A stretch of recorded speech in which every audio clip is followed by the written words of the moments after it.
안녕하십니까. 꿈꾸는 시니어TV입니다.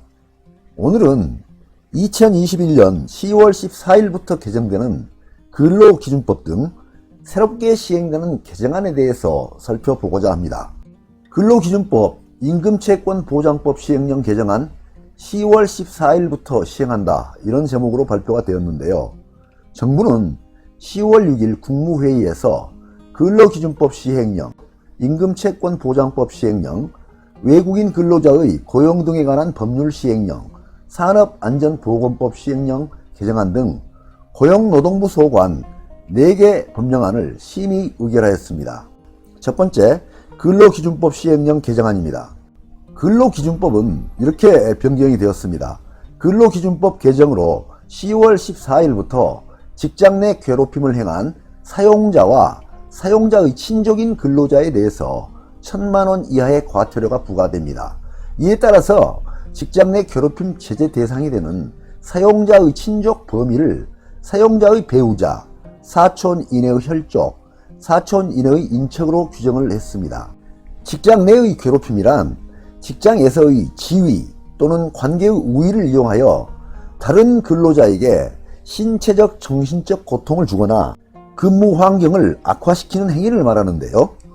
이런 직장 내 괴롭힘에 대한 신고가 있을 경우에는 사용자는 직장 내 괴롭힘에 대한 객관적 조사 실시 등을 해야 하고, 직장 내 괴롭힘 신고 후에 사용자 조치가 없다면 500만원 이하의 과태료가 부과됩니다. 이와 같이 사용자의 조치 의무사항을 위반한 경우에는 500만원 이하의 과태료가 부과되는데요. 이와 관련된 세부적인 내용을 살펴보겠습니다. 근로기준법 시행령에서는 사용자가 직장 내 괴롭힘에 대한 객관적 조사 실시 등 조치 의무사항을 위반한 경우에 과태료를 규정하고 있는데요.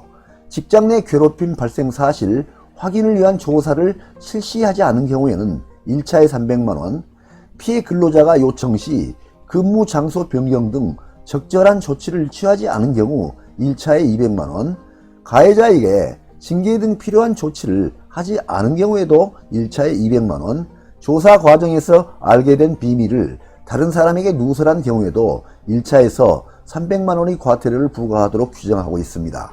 세부적인 내용을 살펴보겠습니다. 1번 사항입니다. 직장 내 괴롭힘 신고 접수 및 발생 사실 인지 시 지체 없이 당사자 대상으로 객관적 조사를 실시해야 하는데, 위반 시에는 500만원 이하의 과태료가 부과됩니다. 2번 사항입니다. 조사 기간 동안 피해 근로자 등에 대해 필요한 경우에는 근무 장소의 변경, 유급휴가 등 적절한 조치를 실시해야 되는데, 위반 시에 500만원 이하의 과태료. 세 번째입니다. 직장 내 괴롭힘이 확인되는 때 피해 근로자 요청 시에는 근무 장소의 변경, 유급휴가 등 적절한 조치를 실시해야 되는데, 위반 시에 500만원 이하의 과태료. 네 번째 사항입니다. 직장 내 괴롭힘이 확인되는 때 지체 없이 행위자에 대한 징계, 근무 장소의 변경 등 필요한 조치를 실시해야 되는데, 위반 시에 500만원 이하의 과태료.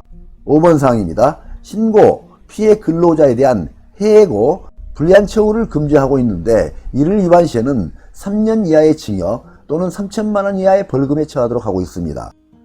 6번 사항입니다. 조사 과정에서 알게 된 비밀 누설 금지 의무를 위반할 경우에도 역시 500만원 이하의 과태료를 부과하도록 규정하고 있습니다.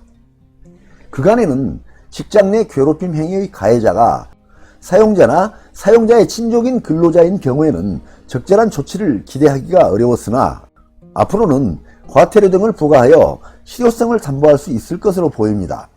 두 번째, 임금채권보장법 시행령 개정안입니다.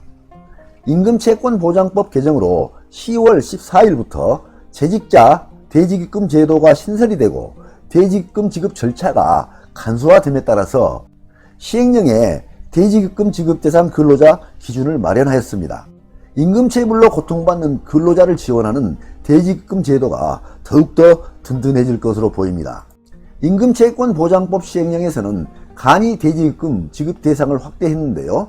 기존에는 퇴직자에 한정되었습니다. 그런데 개정안에서는 퇴직자 그리고 재직자까지도 포함이 됩니다.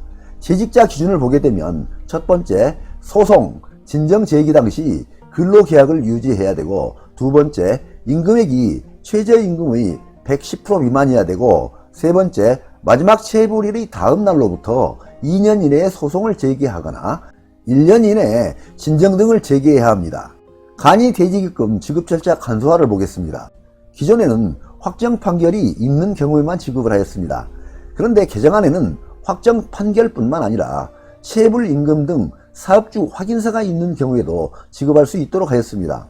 대상 근로자 기준을 보겠습니다. 퇴직자는 퇴직한 다음 날로부터, 재직자는 마지막 체불일의 다음 날로부터 1년 이내 진정 등을 제기한 근로자가 체불임금 등 사업주 확인서로 간이대지기금 청구가 가능하게 됩니다. 또한 용어의 변경 등 법 개정 내용을 정비하였는데요. 일반 체당금을 도산대지기금으로, 소액체당금을 간이대지기금으로 용어를 변경하였습니다. 3번사항 외국인 근로자의 고용 등에 관한 법률 시행령 개정안입니다. 외국인 근로자의 고용 등에 관한 법률 개정으로 10월 14일부터 외국인 근로자 고용 허가를 최초로 받은 사용자의 경우에는 노동관계 법령, 인권 등에 관한 교육을 의무적으로 이수해야 합니다.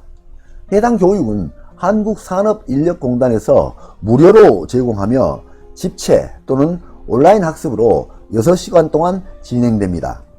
교육을 미이수한 사용자에 대해서는 과태료 300만원이 부과됩니다. 네 번째, 산업안전보건법 시행령 개정안입니다. 산업안전보건법 개정으로 10월 14일부터 사업주의 건강장애 보호조치 대상이 변경되었습니다. 종전에는 고객의 폭언 등으로 인한 고객 응대 근로자로 한정이 됐었는데 개정안에서는 고객 등 제3자의 폭언 등으로 인한 모든 근로자로 확대가 됩니다.